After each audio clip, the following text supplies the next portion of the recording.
Hey folks, you're probably familiar with the Pareto Principle or the 80-20 rule and have a basic understanding of what it means.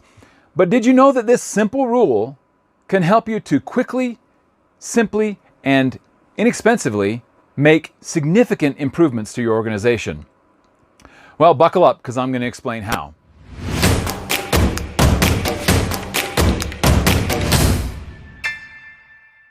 I'm Danny Small, the Engineer-vator, and you're joining me for another episode of Principles of Lean Construction. Today we're discussing the Pareto Principle, or the law of the vital few. Now, the Pareto Principle was first suggested by a management consultant by the name of Joseph Juran, who named this principle after an Italian economist named Vilfredo Pareto. This writer wrote that 20% of Italy's people owned 80% of its land. Now, since then, this principle has become broadly known and applied throughout business. For example, in most organizations, 80% of the sales are made by 20% of the reps. 80% of the work in general is done by 20% of the workers. 80% of the complaints typically come from 20% of the customers, etc., etc. Now, this is critical for Lean Six Sigma, not just because of the specific numbers, right? Sometimes the numbers change. They could be 90-10 or 85-15. The point is that a vital few inputs have more impact on the output than all the rest of the inputs together. So this is very important because this can help you to focus in and find where to spend your efforts and time and money in making improvements. The Pareto Principle is usually expressed in what's known as a Pareto Chart, like this one.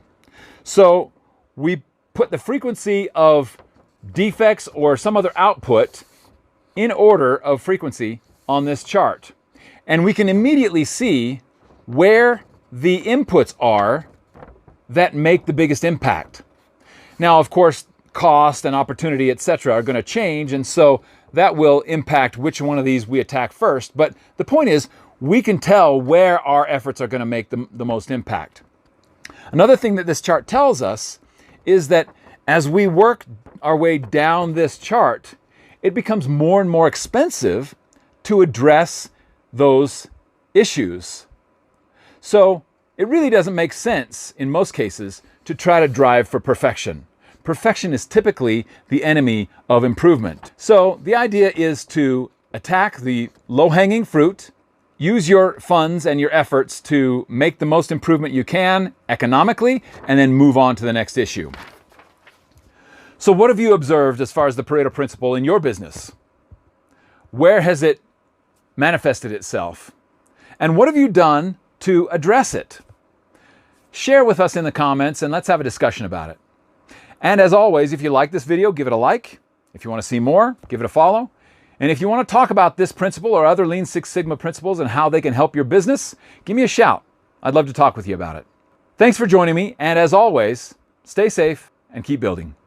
Take care. Bye-bye.